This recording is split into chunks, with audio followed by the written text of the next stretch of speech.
My name is Autumn Reynolds, 31 years old, a data analyst who has spent the last decade grinding away in corporate cubicles, saving every bonus and every overtime check for one dream: to finally own a place that was mine. Just mine. No roommates, no landlords, no one barging in to rearrange the furniture without asking. And now here I was, home early from work, grocery bags cutting into my palms, walking into that dream and watching it shatter in an instant. Before I take you further, let me pause for a second. If you're listening to my story right now, please hit subscribe, like, and share this channel. Stories like mine, about toxic families, hidden betrayals, and the courage to stand up, need to be told. And maybe, just maybe, my story will give someone else the strength to draw their own line. I had left my office in downtown Seattle earlier than usual that afternoon, tired of staring at spreadsheets that blurred into meaningless columns. Rain had been misting all day, the kind of damp gray that seeps into your bones, so I was looking forward to a hot shower, pajamas, and maybe a glass of wine. Normal, peaceful. Instead, I opened my front door to the sound of measuring tape snapping. At first, I thought I had stepped into the wrong house. My hand froze on the doorknob, keys still dangling, grocery bag slipping from my fingers. A jar of marinara burst on the tile with a sound like glass screaming, red sauce splattering across the pristine white floor I'd installed just last week. And there, standing in the hallway with a tape measure stretched across my office doorway, was my sister, Samantha. "Sam?" My voice cracked. "What are you doing here?" She startled slightly, then smirked as if I had walked in on her property. "You're home early." My eyes darted past her. In the living room, my mother, Linda, was dragging my armchair across the floor, rearranging the space into a layout that clashed with everything I'd chosen. Her silver hair was tied neatly back, her expression focused and satisfied, until she saw me. "Oh," she said casually, brushing her hands against her slacks. "We thought you'd be at work until 5. My heartbeat thundered in my ears. "That doesn't answer my question," I snapped. "How did you even get in here?" Linda waved her hand like it was nothing. "I had a spare key made last week when I stopped by to congratulate you. Don't make a fuss, Autumn. It's family." My knees nearly gave out. The memory hit like a hammer. Mom had asked to use the bathroom during that short visit, her purse left behind on the kitchen counter. I hadn't thought twice. Now I realized she must have taken my keys and copied them. "You stole my keys?" My voice shook with disbelief. "Without asking me?" "Don't be so dramatic," Linda said, fluffing a throw pillow that had never needed fluffing. "We're just seeing how this house could work for everyone." Her words sliced through me. Everyone? The air felt thinner as understanding dawned. My chest tightened, a childhood's worth of memories crashing forward. The birthday where Sam got a clown and a carnival while I got a supermarket cake. The scholarships I fought for while my parents paid for her college apartment. Always her, never me. "This is my home," I whispered, forcing steadiness into each syllable. "Not yours, not ours, mine." I strode forward and snatched the spare key from Sam's hand. She had been twirling it casually between her fingers, like a taunt. Sam's forehead creased, her expression shifting into something practiced, the voice she used to charm teachers and guilt relatives. "You can't be serious about living here alone, Autumn. 3 bedrooms? The kids need space. You're being selfish." "Your kids," I shot back, "are not my problem." Behind her, Mom gasped, hand to her chest like I'd just cursed in church. "After everything we've done for you? Family helps family. Your sister's children need bedrooms." That word, family, pressed down on me like a weight. For 31 years it had been used as a leash, binding me to obligations I never agreed to. I could feel my fingers trembling, but this time, something in me shifted. "You have 2 minutes to leave," I said, pointing at the door, "before I call the police." "You wouldn't dare," Mom hissed. 1 minute, 50 seconds. The silence stretched, brittle and sharp. Then Linda slammed the door so hard on her way out that the windows rattled. The house was mine again, but it didn't feel like it. My groceries lay ruined, sauce seeping into the grout lines, the acrid tang of betrayal hanging heavier than the scent of garlic and tomato. I knelt, scrubbing at the floor with shaking hands, my phone buzzing on the counter. When I finally glanced at the screen, the name flashing made my stomach drop. Dad. "What the hell do you think you're doing?" His voice boomed before I could even say hello. "Your mother is in tears. You're tearing this family apart with your selfishness." My jaw clenched so tight I thought my teeth might crack. He ranted, voice echoing through the line. "Samantha needs help, Autumn. That's what family does. You've always understood that." Always understood, always gave in, always sacrificed. But not tonight.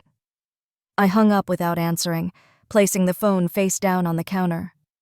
My gaze drifted to the family photo on the mantel. Mom and Dad in the center, Sam with her perfect husband and 3 kids, and me shoved slightly to the edge, smiling a strained smile that suddenly looked foreign. I reached out, turned the frame face down, and whispered to no one but myself, "This house is mine. This life is mine. And I'm done giving it away." For the first time in years, I felt something close to resolve. Fragile, yes, but real. Still, my hands wouldn't stop trembling as I cleaned the last streaks of sauce from the floor. And somewhere in the back of my mind, a whisper gnawed at me. They won't stop here. I barely slept that night. Every creak of the floorboards sounded like an intrusion.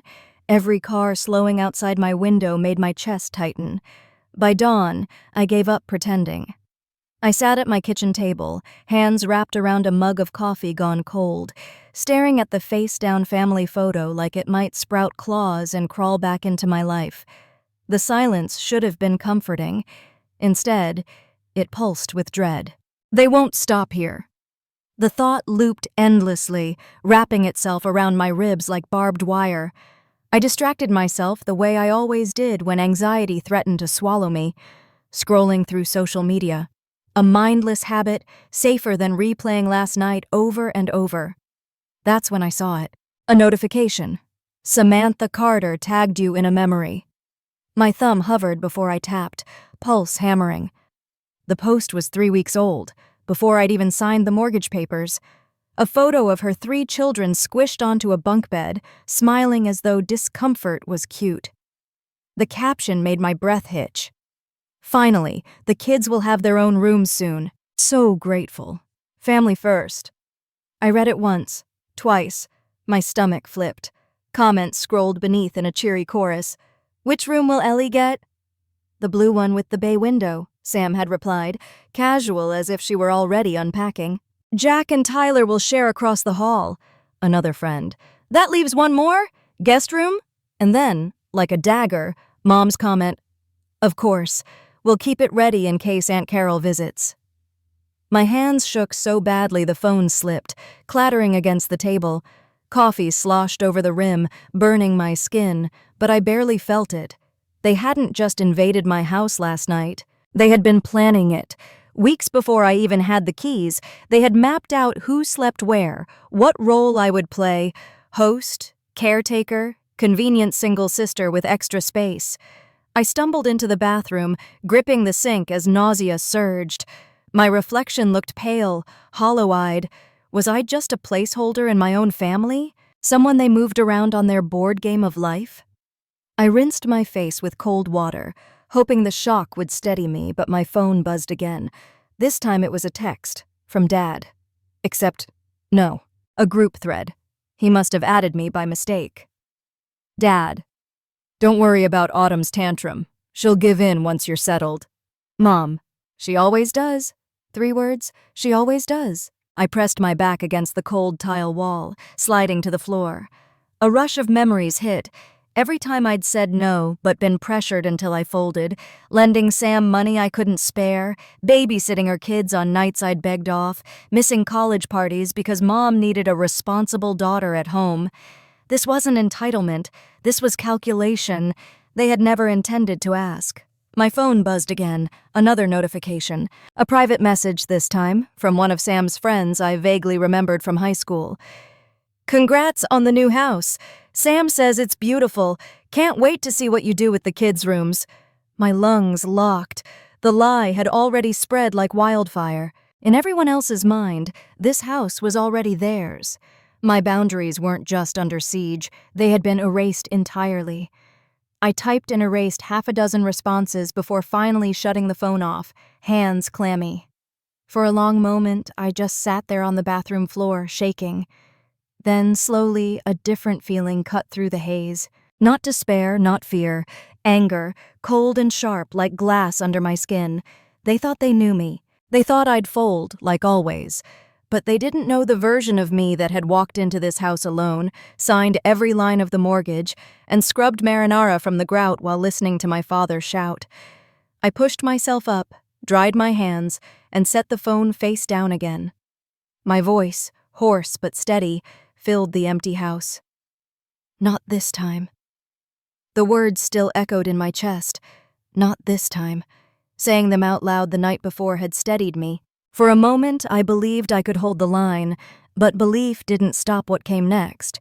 2 mornings later, I opened my front door and found a folded letter taped to the handle. The letter had read Evergreen Heights, HOA, in stiff professional font. I tore it open. Dear Ms. Reynolds, we have received complaints regarding alleged unlicensed commercial activity being conducted on your property. Please be advised that operating a business from your home violates association regulations. You are required to respond with documentation within 10 business days. My stomach plummeted. Commercial activity? I worked from home sometimes, sure. Laptop, coffee, Zoom calls, but nothing close to a business. I scanned the letter again, heart hammering. Someone had reported me, and I didn't need a detective to guess who. I called the number at the bottom, voice shaking as I tried to sound calm. The HOA representative was polite but firm. We received multiple calls. The complainant claimed they observed unusual traffic to and from your residence. Deliveries, clients, noise. We're required to investigate. Unusual traffic? The only thing unusual was my family barging in uninvited. I hung up, pressing the phone to my forehead. My pulse thudded in my ears. This is deliberate. They're painting me as unstable, irresponsible, anything to make me look unfit to live here alone. That evening, I confronted Mom over the phone. Linda Reynolds speaking, she answered, all sugar. Mom, did you call the HOA? My voice was tight. A pause. Then, too quickly. Of course not. Why would I? Because someone described exactly what happened the night you and Sam showed up here. Measuring tape, rearranging furniture. That's the only traffic this house has seen. She gave a little laugh, brittle. Honey, if you're feeling overwhelmed, maybe this house is too much responsibility. No shame in admitting that. We're just trying to help. Help? My grip tightened on the phone. You reported me to the HOA. You're trying to make me look like I can't handle my own life. Autumn, she snapped, the sweetness gone. Don't twist this. We're protecting you from yourself, and from bad decisions. The call ended with me staring at the dark screen, fighting the urge to throw the phone against the wall. As if that weren't enough, the next blow came the following week. I returned home from work one evening to find a patrol car idling in front of my driveway. My neighbor Elaine was standing on her porch, arms crossed, watching. An officer stepped toward me. Ma'am, we received a call about possible drug activity at this address. My jaw dropped. What? That's insane. I live here alone, I work full-time, and I don't... He raised a hand, calm but insistent. Mind if we take a look? It'll be quick. My heart sank. If I refused, I'd look guilty. If I agreed, they'd see nothing. But the humiliation was the point. I unlocked the door with trembling hands. Go ahead. Search whatever you need. They checked the kitchen, the living room, even peeked into my office. The only suspicious substances were herbal teas and half-empty bottles of wine. After 15 minutes, the officer gave a tight smile. Sorry for the inconvenience, ma'am. False report, clearly. Happens sometimes. Sometimes, I echoed. Hollow. But we both knew it wasn't random. After they left, Elaine hurried over. They said drugs? She shook her head, incredulous. That's ridiculous. I've seen you leave for work every morning. You barely have time to water your plants. I let out a shaky laugh that turned into something closer to a sob. It's them, Elaine. My family. They're trying to ruin me." Her hand touched my shoulder, firm. "Then you fight back.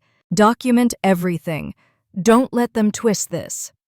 That night, I set up folders on my laptop labeled Incidents. I scanned the HOA letter, wrote a detailed account of the police visit, saved the officer's card. Evidence. Proof. Still, the weight pressed heavier. It wasn't just about trespassing anymore. This was war. Quiet, insidious war. Attacks disguised as concern, sabotage masked as help. Lying in bed, I stared at the ceiling, insomnia gnawing at me. Every creak of the house now felt like a threat. I pictured Mom's voice telling the HOA I was unstable, Dad whispering to the bank, Sam boasting online about her kids' new rooms, and beneath it all the refrain that had haunted me since childhood, "She always does." But this time, my jaw clenched. My nails dug crescents into my palms. Not anymore. By the third sleepless night, I felt like a ghost haunting my own home. My body moved, but nothing felt real. The walls seemed to lean closer, the shadows stretched longer.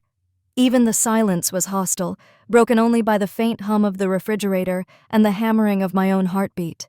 I had set up a neat folder on my laptop called Incidents, like Elaine suggested, but the more I typed, the more brittle I became. HOA letter, police visit, false accusations, dates, times, names. My fingers trembled on the keyboard as if the evidence itself could crumble. At some point, I gave up documenting and just sat at the table, staring at the blinking cursor. A tear slipped down my cheek and landed on the trackpad, smearing across the glass when I wiped it away. I'm unraveling, I thought. This is what they want. My phone buzzed, a text lighting up the dark screen. From Dad. "Autumn, stop this nonsense. Your sister's kids are the priority. You're 31, single, with too much space. Family comes first." The words carved me open. They didn't even bother pretending anymore. To them, I wasn't a daughter. I was a vessel, a resource, a piece on their chessboard to be moved where convenient. I typed a reply, deleted it, typed again. What about me? Then erased that too. Because I already knew the answer. Me had never mattered. My vision blurred. I stumbled into the kitchen, opened the fridge, closed it again without touching anything.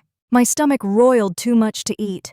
I leaned against the counter, pressing my forehead to the cool surface, sobs shaking through me before I could stop them. The floodgates burst. I remembered being 9, watching through the window as clowns danced in our backyard for Sam's birthday.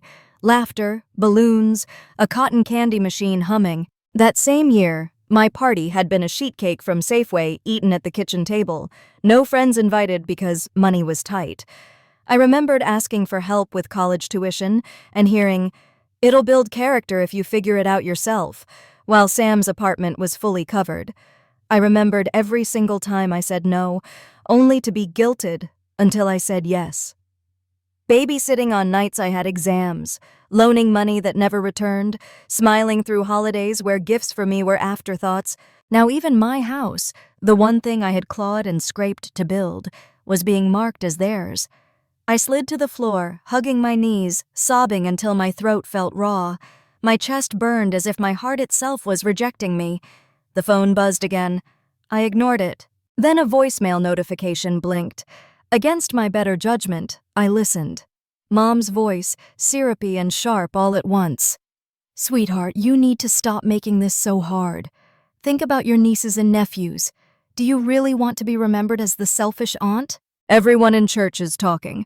People are praying for you. Don't embarrass us further." The recording ended, leaving a cavern of silence. I pressed the phone to my chest, shaking my head. Selfish. That word had chased me my entire life. If I said no, I was selfish. If I wanted space, selfish. If I dared to dream of something that wasn't centered on Sam's needs, selfish. For a moment, I almost believed them. Almost. I curled tighter on the floor, whispering, "Maybe I am selfish. Maybe they're right." The words felt poisonous, like swallowing glass. But then another memory surfaced. Me at the bank, signing the mortgage papers alone, the notary congratulating me with a smile that felt like sunlight. That moment had been mine. No one else's. I forced myself to stand, limbs heavy as lead, and wandered to the mantel where the family photo still lay face down. I picked it up. The edges dug into my palms. Their smiling faces stared back, oblivious to the storm they had built inside me. I gritted my teeth, tears hot on my cheeks. "You don't get to define me anymore," I whispered. I placed the frame in a drawer, slammed it shut, and leaned against the wall, exhausted. My body ached from the weight of all that grief, all that betrayal, but somewhere beneath it, a tiny ember glowed. The ember of not this time. For now, though, I let myself collapse onto the couch. My eyes burned, my chest still tight, but the storm had wrung me dry. Sleep finally dragged me under, uneasy and shallow, but enough to keep me breathing until morning. The morning after my breakdown, I tried to force normal back into my life. I showered, dressed in my gray blazer, and even packed my lunch like nothing was wrong. If I acted like things were ordinary, maybe the panic clawing at my chest would loosen. By mid-afternoon, though, reality struck again. I hadn't received my monthly mortgage statement. I'd brushed it off the week before, assuming the mail was delayed. But as the days ticked by, unease pooled in my gut. My bank, Evergreen Federal, was meticulous. They never missed a cycle.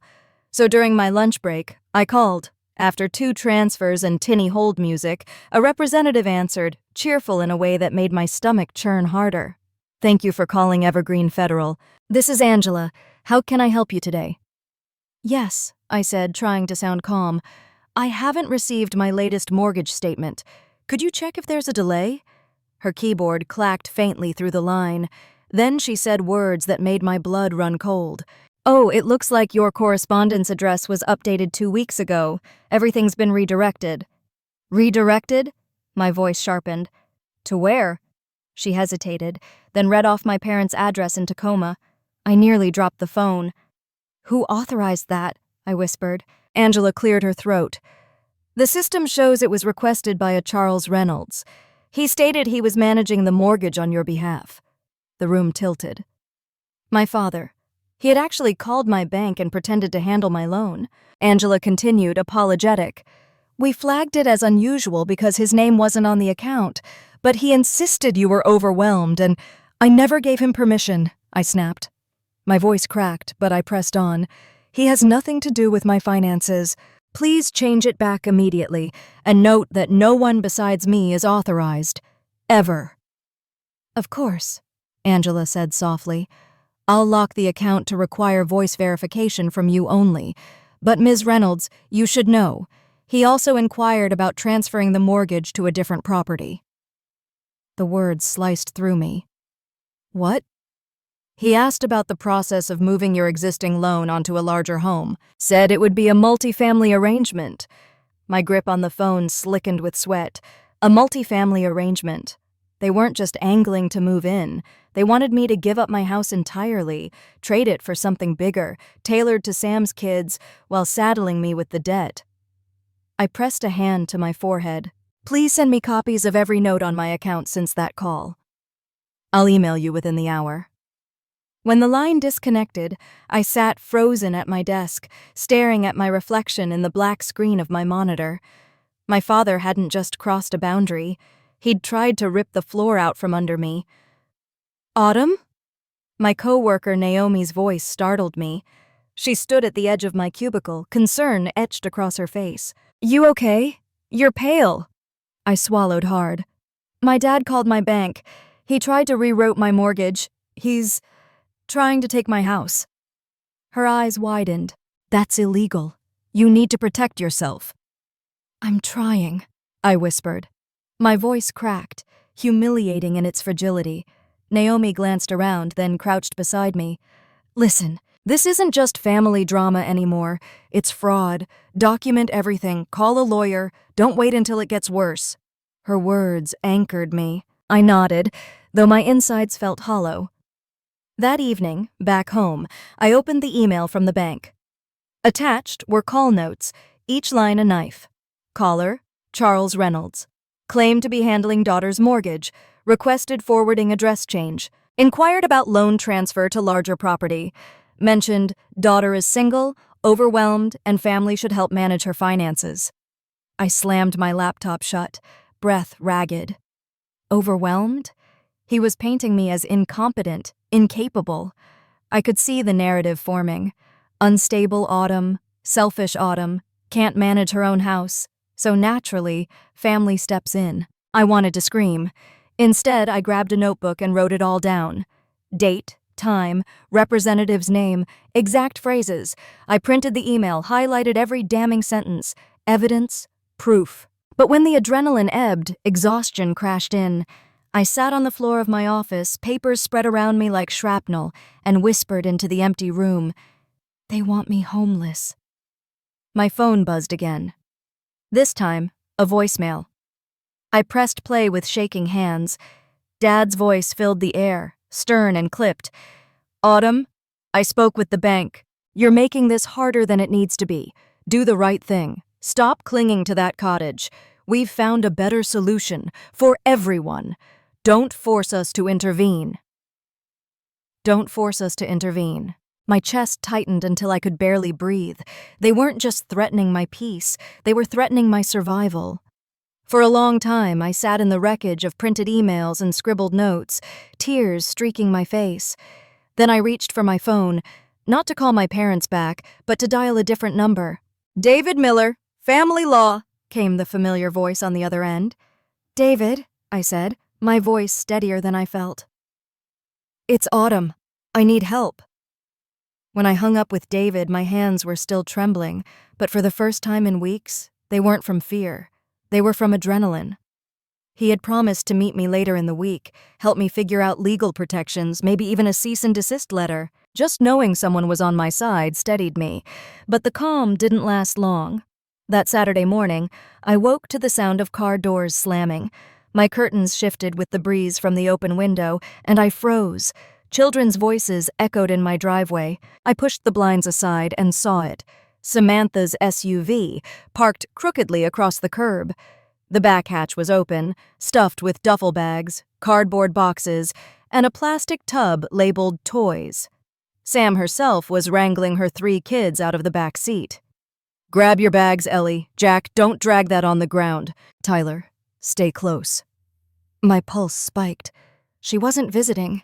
She was moving in. I threw on a sweatshirt and hurried downstairs, my bare feet slapping the hardwood. When I yanked open the front door, Sam was already halfway up the steps, balancing a laundry basket on her hip. "What are you doing?" My voice cracked through the cool morning air. Sam blinked, feigning surprise.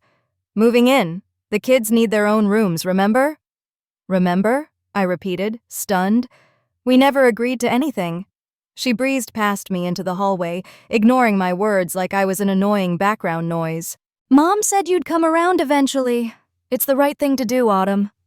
I blocked the living room doorway as her kids trudged in behind her, dragging backpacks and pillows. My chest tightened. The house I'd fought for, paid for, bled for, was being invaded in broad daylight, like it belonged to them. "No," I said firmly, though my voice trembled. "You can't just show up with suitcases. This isn't your house." Sam set the basket down with a thud, straightening to face me. Her smile was sharp. "Don't be dramatic. It's not like you need 3 bedrooms to yourself. Family shares." Her kids had already dropped onto my couch, pulling out tablets, as if settling in for the weekend. I felt the walls closing in. "Out!" I demanded. "Now." Sam crossed her arms. "You're really going to throw your own family into the street? In front of the kids?" The old script, the guilt, the manipulation. My knees wanted to buckle, but something inside me hardened instead. I pulled my phone from my pocket. "You have 30 seconds to leave before I call the police." Her smirk faltered. "You wouldn't." I dialed anyway. My thumb hit 911. The operator answered, calm and steady. "What's your emergency?" "My sister has entered my home without permission," I said, my voice stronger than I expected.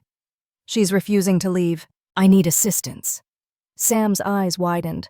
"Autumn, hang up! You're making a scene!" But I didn't. I gave the dispatcher my address, then hung up. My heart hammered like it might break through my ribs, but for once, I didn't fold. Minutes later, the squad car pulled up. My neighbors peeked through curtains, the way people do when something messy is unfolding on their street. Shame burned my cheeks, but I stood tall as the officer approached. "What's going on here?" he asked. Before I could speak, Sam launched into her act. "Officer, I'm her sister. We were just visiting and she—" "Not visiting," I cut in. My voice was steady now, almost cold. "They arrived with bags, boxes, and tried to move in. I never gave them permission." The officer looked between us, then at the SUV stuffed with belongings. His brows lifted slightly. "Ma'am," he said to Sam, "do you have proof you live here? A lease, mail, anything?" Sam's mouth opened and closed. "Well, no, but—" "Then I'm going to have to ask you to leave. This is trespassing." Her kids stared, confused. Sam's face flushed red, fury barely contained. "You're really doing this to us!" she hissed at me. I folded my arms, though my hands shook. "Yes, I am." The officer waited until she corralled her kids and hauled them back toward the SUV. Boxes clattered, toys spilled onto the pavement, neighbors whispered behind their blinds. Before sliding into the driver's seat, Sam glared at me over the roof of the car. "You'll regret this, Autumn. Mom and Dad won't forgive you." The SUV screeched away, leaving tire marks across the curb. I exhaled so sharply my body sagged against the doorframe. The officer gave me a nod. "Call us again if it happens. You don't have to tolerate this." When he left, silence fell heavy over the house. For the first time, it was a silence I chose. I looked at the boxes Sam had abandoned on my porch, cheap plastic bins labeled in her handwriting, claiming corners of a life that wasn't hers. I dragged them to the curb and left them there. As I stood in my driveway, heart still racing, I realized this was the first time I had ever truly defied them. Not just words, not just whispered protests, action. And it felt terrifying. It felt exhilarating. It felt like breathing fresh air after years underground. But deep down, I knew this was only the beginning. The morning after Sam stormed off with her kids and her abandoned bins, I thought maybe, just maybe, I had finally drawn a line they wouldn't cross. My porch was empty, the house quiet. I even managed a small breakfast without my stomach turning. That illusion lasted until my phone started buzzing like a hornet's nest. Text after text poured in. College friends I hadn't spoken to in years, neighbors from Tacoma, even people from the church I hadn't attended since high school. "Autumn, is it true you threw Sam and the kids out? Wow, selfish much? You should be ashamed. Family first." My heart slammed against my ribs. Confused, I opened Facebook. And there it was. Mom's profile picture, her soft smile, pearls at her neck, sat above a post already shared dozens of times. "My daughter has turned her back on family. Last night, Samantha and her children were forced to sleep on a friend's couch after Autumn refused to give them space in her 3-bedroom home. The kids are devastated. Please keep them in your prayers. Family should mean something." Beneath it were photos of Sam's kids, huddled on a couch with exaggerated pouts, blankets draped around them. The caption, "This is what happens when selfishness wins." The room spun. My fingers went numb around the phone. They hadn't just twisted the story, they had weaponized it. Hundreds of comments followed, a chorus of sympathy for Sam and condemnation for me. "She has plenty of space, why won't she share?" "Those poor babies, what kind of aunt does that?" Shameful, absolutely shameful. I scrolled faster, tears blurring the screen. My name was everywhere, dragged through the mud. The phone rang. Caller ID. Pastor Williams. I didn't answer, but the voicemail came anyway. His voice was grave, paternal. "Autumn, I've known you since you were a child in Sunday school. People are concerned. Your family needs you. Don't let pride destroy what God intended for family." I dropped the phone onto the table like it had burned me. They weren't just trying to break me privately anymore.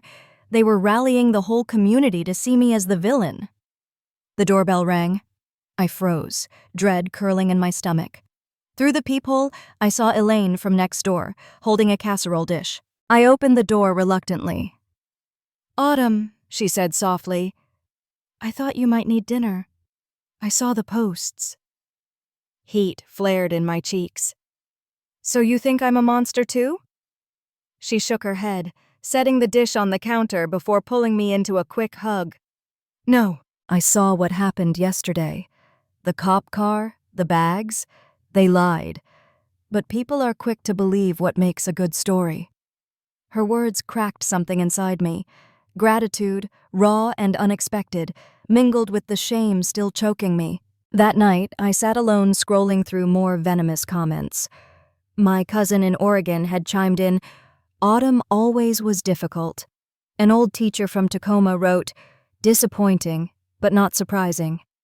I wanted to defend myself, to type paragraphs explaining the trespassing, the manipulation, the police officer's words. But every drafted comment looked like desperation. I deleted them all. Finally, I posted nothing. Just silence. Hours later, another notification lit my phone. This time, a group message. Dad had written, forgetting once again that I was included. "Dad, don't worry. She's always cared too much about appearances. The more people see, the faster she'll cave." Mom, "Exactly. Keep the pressure on. She'll crack." I pressed a hand over my mouth, bile rising. They weren't even pretending it was about family anymore. This was strategy, a campaign. They were staging my collapse. I stared out the window, the night pressing heavy against the glass. My reflection looked fragile, haunted. For a flicker of a moment, I wondered if they were right, if I'd eventually fold under the weight of it all. But then I remembered the officer's nod when he told me, "You don't have to tolerate this." I remembered Elaine's casserole, her arms wrapping me in quiet solidarity. Not everyone believed the smear. Not everyone was blind.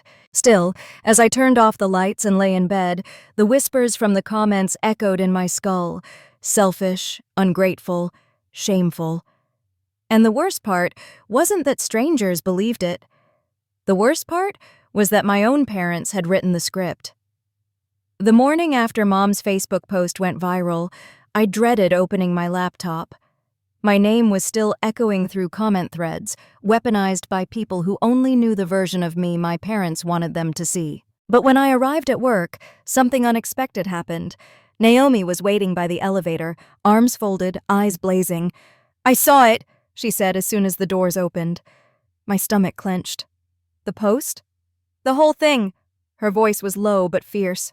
"They're trying to destroy you, Autumn. But listen, nobody here is buying it." "What do you mean?"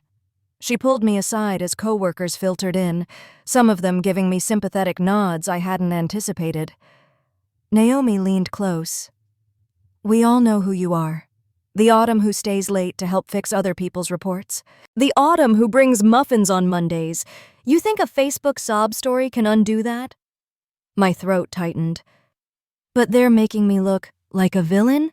"Yeah, but villains don't carry half the team during crunch weeks. We've got your back." Her words landed heavier than any insult had. Relief flooded me so suddenly I nearly cried right there in the lobby. At lunch, Naomi insisted I sit with her. 2 others joined, sliding their trays onto the table without asking. One of them, Jason, cleared his throat awkwardly. "If your sister shows up here again, we heard she tried last week, we'll block her. Nobody's letting her harass you at work." The simple solidarity unraveled something knotted inside me. For the first time in weeks, I didn't feel like prey. That evening, back home, Elaine knocked on my door again. She carried no casserole this time, just herself, arms crossed, expression steady. "I spoke with a few of the neighbors," she said. "People saw the squad car. They know your sister tried to move in. Some of them aren't saying anything publicly, small-town politeness, you know, but they believe you." I blinked at her. "Why would you do that for me?" She shrugged. "Because I've been where you are. My ex-husband's family used to paint me as the bad guy every chance they got. And I know what it's like when the narrative isn't yours anymore. But here's the thing. People eventually see through lies. If you keep standing firm, the truth shows." Tears pricked my eyes. Elaine's words weren't sugar-coated. They carried the weight of someone who had lived it.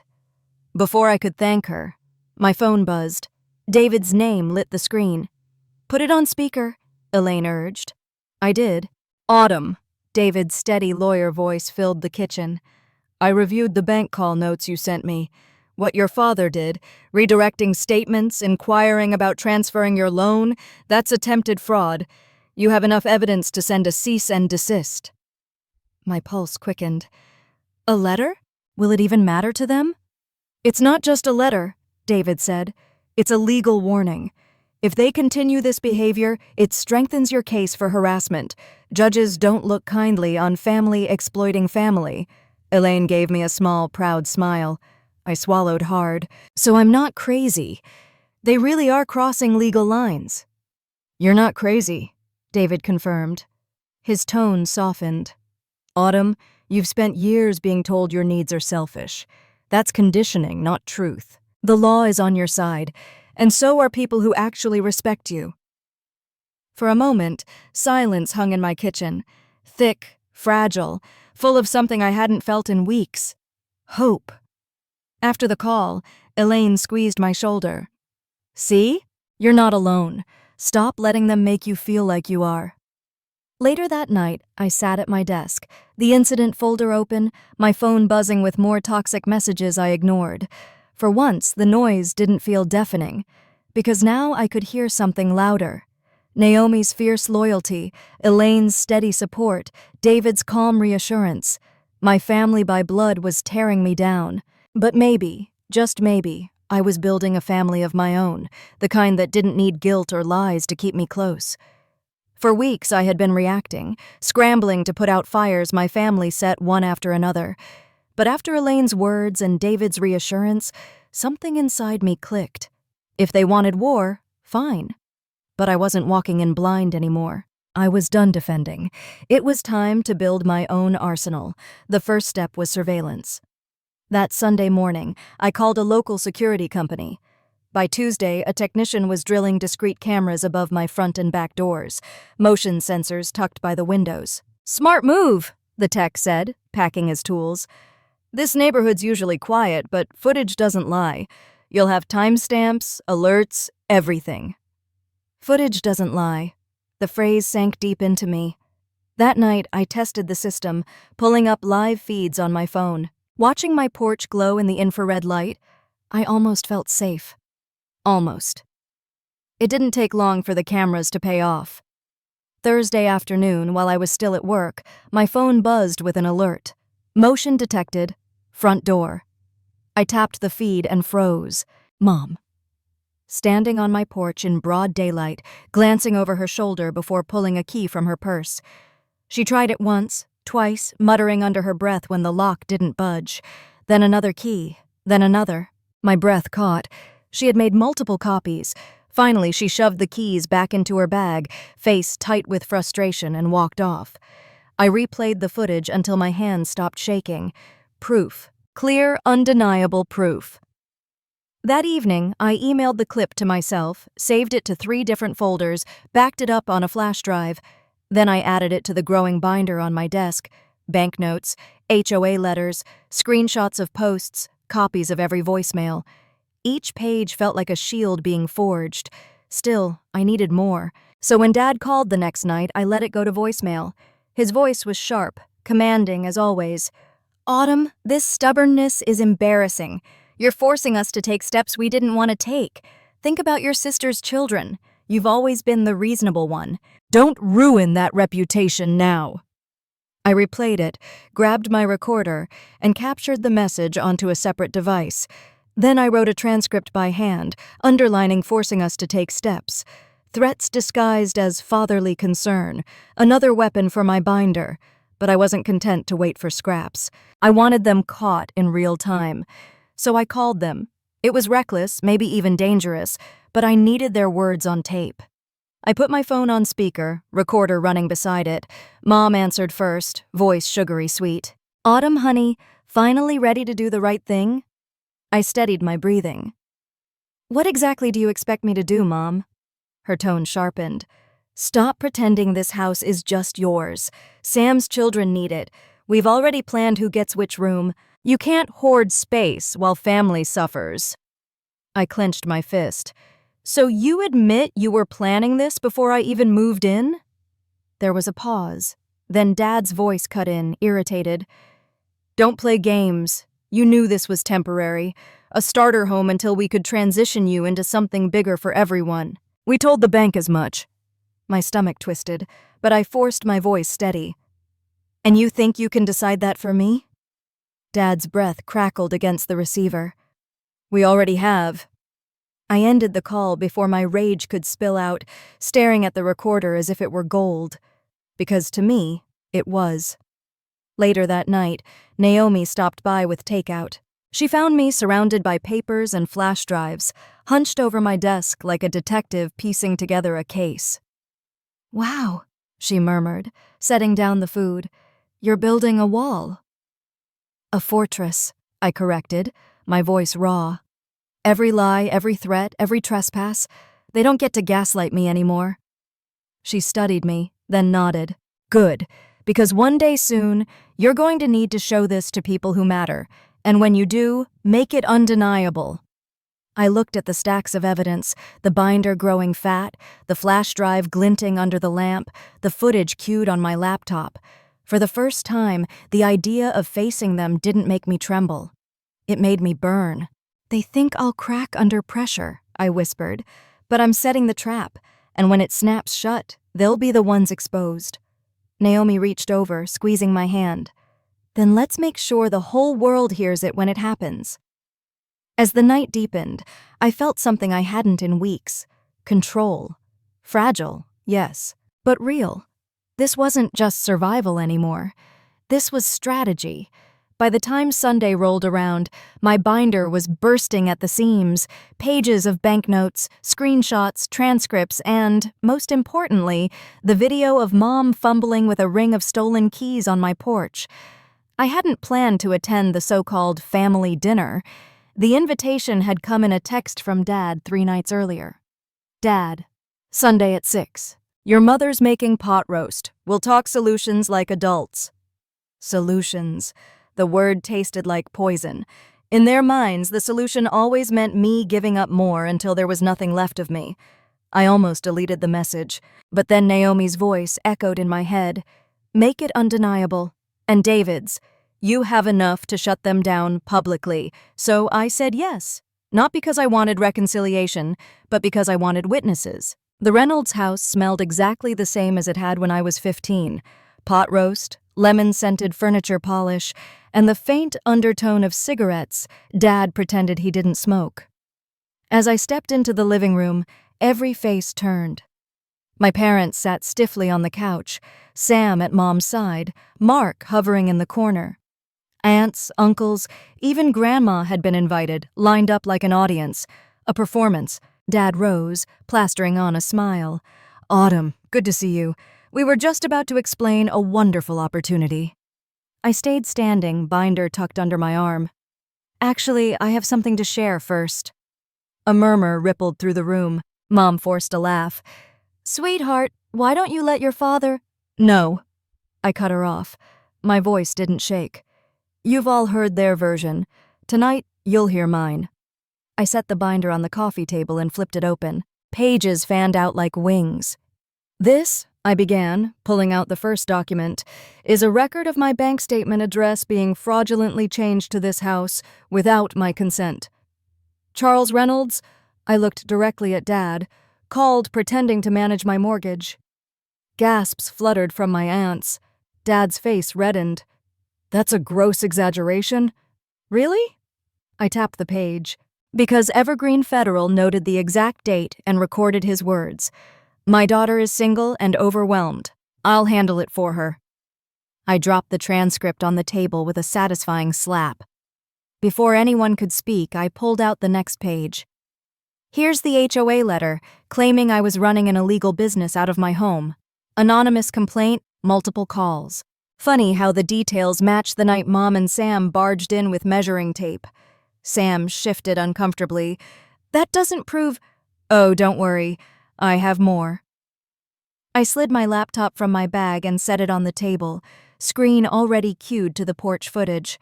One click, and there was Mom, caught in grainy black and white, fumbling with 3 different keys at my lock. The room went dead silent. Grandma gasped, hand flying to her mouth. Uncle Ray muttered, "Jesus, Linda." Mom's face drained of color. That's taken out of context." "Context?" I snapped. "What context explains trying 3 separate keys to break into your daughter's house?" No one answered. I hit play again, this time letting the video loop. The sight of Mom glancing over her shoulder like a burglar was damning enough. Finally, I pulled out the recorder, pressing a button until Dad's voice filled the room. "You're forcing us to take steps we didn't want to take. Stop clinging to that cottage. We've found a better solution. For everyone." The words echoed like a gavel strike. Sam leapt to her feet, voice shrill. "This is a setup! You can't just—" "Sit down!" Grandma barked, sharper than I'd ever heard her. "Let your sister speak." For once, Sam obeyed. I straightened, feeling the binder's weight steady me. For 31 years, I've been told my role was to sacrifice. My birthdays were an afterthought so Sam could have clowns and carnivals. I paid rent in this very house during college while she got a fully funded apartment. And now, after clawing my way to buy a home, you tried to steal that too. You didn't just trespass, you plotted to erase me. The silence was suffocating. Every eye fixed on me. I took a breath. You wanted to shame me publicly. Fine, let's be public. Here's the truth, this isn't family. Family doesn't weaponize guilt. Family doesn't commit fraud. Family doesn't scheme to make you homeless. Mom's lips trembled. Autumn, please, we only wanted— I slammed the binder shut. What you wanted was control. And this is me taking it back. For a moment, no one moved. The weight of the evidence hung heavy in the room, undeniable. Then Grandma spoke, her voice shaking with fury. You made her pay rent while you paid for Sam's apartment? And you tried to move her out of her own house? Neither of my parents answered. Their silence was louder than any defense. Uncle Ray muttered, "Unbelievable." Aunt Carol shook her head. I knew there was favoritism, but this? Sam bolted up again, her voice rising. You don't understand. My kids need space. I snapped my laptop shut, cutting her off. Your kids have parents. I am not one of them. The words rang in my ears like a bell. Final, irrefutable. Dad surged to his feet, face red as a stoplight. You're tearing this family apart. I met his glare head on. No. You did that the moment you decided I wasn't part of it unless I gave you everything. The room buzzed with whispers. For the first time, I wasn't shrinking under them. I gathered my binder, slid the laptop into my bag, and stood tall. I'm done being your scapegoat. From now on, you don't get a key. You don't get access to my life. You don't get me. The silence that followed was seismic. My parents looked small, cornered, stripped of the power they had always wielded. As I walked to the door, Grandma's voice followed me softly. Good for you, Autumn. The rest of the family sat stunned, but for the first time in my life, their judgment didn't matter. I had dropped the mic, and I wasn't picking it back up. I left their house with my binder tucked under my arm and my pulse pounding like I'd run a marathon. The night air was sharp, clean, almost cruelly refreshing after the stifling living room. For the first time in my life, I had spoken without backing down. I thought the fallout might take days.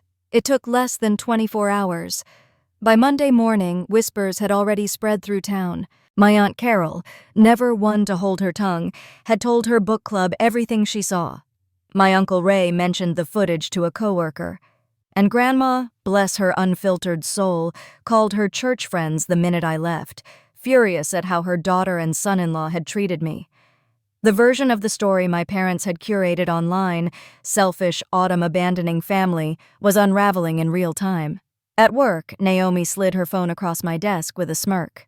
Have you seen this? On the screen was a neighborhood Facebook group. A post read, Turns out Autumn Reynolds didn't abandon anyone. Her own parents tried to defraud her mortgage and break into her house. There's video proof. Dozens of comments followed. Wow. I judged too quickly. Those poor kids are being used as pawns. Linda always did act holier than thou at church. Figures. I exhaled, equal parts relief and disbelief. The narrative was shifting, and not because I defended myself online, but because the evidence spoke louder than their lies. That evening, Elaine knocked again, this time grinning. You should have seen the pastor's face when your grandma cornered him after service. She asked how Christian it was to lie about your own daughter. He had no answer. I laughed. A real laugh, rusty from disuse. Grandma said that? She's fiercer than people give her credit for, Elaine said. And now, people are talking. Not about you being selfish, about your parents, about Sam. I pictured Mom's tight smile cracking under gossip, Dad's booming voice losing its power when people stopped nodding along. For once, the humiliation wasn't mine to carry. But the most brutal blow came for Sam. On Wednesday, her GoFundMe, titled Housing Crisis, Help My Children Have a Home, was quietly taken down after multiple complaints. I'd reported it myself, citing the unauthorized use of my name and photo, but I wasn't the only one. Several of her own friends commented publicly, "Wait, didn't Autumn buy that house with her own money? Why should she give it up? Sam, this feels dishonest." Screenshots of those comments circulated fast. By Thursday, Mark's employer, who happened to be a neighbor of Elaine's cousin, had caught wind of the drama. Rumor had it Mark was furious, embarrassed at being dragged into a public spectacle. Naomi overheard him on the phone in the office lobby, muttering, "I told you not to post the kids' pictures." The cracks were widening, and I hadn't lifted a finger. Meanwhile, Dad tried one last desperate push. He left a voicemail on my phone, his voice no longer commanding but ragged. "You think you've won? You think humiliating us in front of the family makes you strong? You've ruined your mother's reputation. You've ruined this family." I listened twice, then added it to my growing evidence folder. Proof, not pain. The next day, Grandma called me herself. Her voice was shaky but resolute. "Autumn, I want you to know, I believe you, and I'm ashamed I didn't see the favoritism sooner. They treated you differently all your life, and I let it slide. That ends now." Tears welled in my eyes. "Thank you, Grandma." "That means more than you know." She sniffled. "Don't thank me. Just promise me one thing. Don't let them drag you back down. You deserve peace." By the weekend, the ripple effect was undeniable. Mom stopped posting online entirely. Dad skipped his usual men's breakfast at church. And Sam? She was suddenly very quiet on social media, her endless stream of curated family photos replaced by silence. Neighbors who once parroted my mother's lines now crossed the street to greet me with awkward but genuine sympathy. "Sorry we judged," one said. "We didn't know the whole story." For once, their pity didn't sting. It felt like vindication. That Sunday night, I sat at my kitchen table, staring at the binder one more time. Pages of lies and proof, of threats and recordings. It no longer felt like a weight crushing me. It felt like armor. I thought back to Dad's warning, "You're tearing this family apart." But looking around at the life I had built, the quiet house, the loyal friends, the faint hum of my security system standing guard, I realized something. I hadn't torn the family apart. I had finally stopped letting them tear me apart. The fallout was theirs to carry, and for the first time in 31 years, I was free enough to let them. The week after the family dinner felt strangely quiet. The binder, once my lifeline, now sat closed on my desk. It wasn't that the fight was over. The fallout would ripple for months, maybe years, but the constant sense of emergency had lifted. For the first time in as long as I could remember, the silence in my house wasn't threatening. It was mine. A month later, I made the decision. I met my realtor, Tara, at a small cafe downtown. She spread papers across the table between us, the listing for my cottage glowing in glossy photos. "You're sure?" she asked, pen poised. I nodded. "I love this house, but I don't love what it's become. It was supposed to be my sanctuary. Now it's a battlefield." Her expression softened. "You're choosing peace. That's never the wrong choice." Within 2 weeks, the cottage had offers, more than asking, cash buyers. The market was hot, and my story had, ironically, made the property infamous. People whispered about the house the family fought over. Someone even joked about buying it for the notoriety. But to me, it wasn't a loss. Selling was liberation. The move to Colorado Springs came fast. My company had an opening for a branch manager position, and after everything I'd endured, they trusted I could handle the responsibility. The drive into the city that first morning, mountains looming in the distance, the sun rising over peaks dusted with snow, felt like inhaling freedom. My new home was smaller, simpler, a townhouse with no history of stolen keys or ambush dinners. I painted the front door deep red, a color I chose for no other reason than it made me smile every time I walked through it. I planted herbs in the little backyard, basil, thyme, rosemary, everything Mom had once called too common. Rows of bright marigolds framed the walkway, their scent grounding me. This time, no one stood over my shoulder telling me what to plant. Friends filled the spaces my family had abandoned. Naomi visited on her vacation, helping me hang photos on bare walls. Elaine mailed me a box of kitchen towels embroidered with sunflowers. Even David dropped by, bringing a bottle of wine and a simple toast. To freedom, hard-won and well-deserved.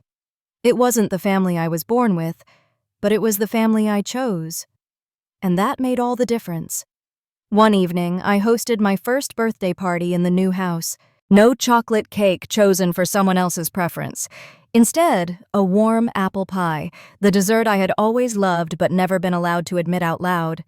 As candles flickered, my new friends clinked glasses. "To Autumn," Naomi said, smiling wide, "for teaching us what boundaries really look like." My chest swelled with something deeper than happiness, something like belonging. I still got texts from my parents now and then. Short, sharp, often dripping with guilt. Sometimes I ignored them. Sometimes I saved them in a folder, evidence I no longer needed but kept anyway, like old scars. But they didn't control me anymore. 1 year after I walked out of that dinner, I stood in my little backyard at dawn, coffee steaming in my hands. The mountains blushed pink in the sunrise. My door, painted red, caught the light. And for the first time in my life, I didn't feel like I was waiting for the next blow. I felt free. If you followed me through this story, here's the truth I want you to take away. Boundaries are not cruelty. They are survival. For years, I thought saying no made me selfish. But the real selfishness was believing my life existed only to serve someone else's needs. Walking away didn't mean I stopped loving them. It meant I started loving myself enough to stop the abuse. It meant recognizing that family isn't defined by blood, but by respect, safety, and reciprocity. I lost the version of family I thought I had, but in that space, I gained something far more powerful: peace. A home that's mine. Friendships rooted in mutual care. The courage to know my worth and defend it. If you've ever been told you're selfish for protecting yourself, I want you to hear this. You are allowed to choose yourself. You are allowed to build a life where you are not diminished. You are allowed to be free. And if this story resonated with you, even just a little, hit like, subscribe, share it with someone who needs the reminder, and drop a comment about the boundaries you've learned to set. Let's make this conversation bigger, together.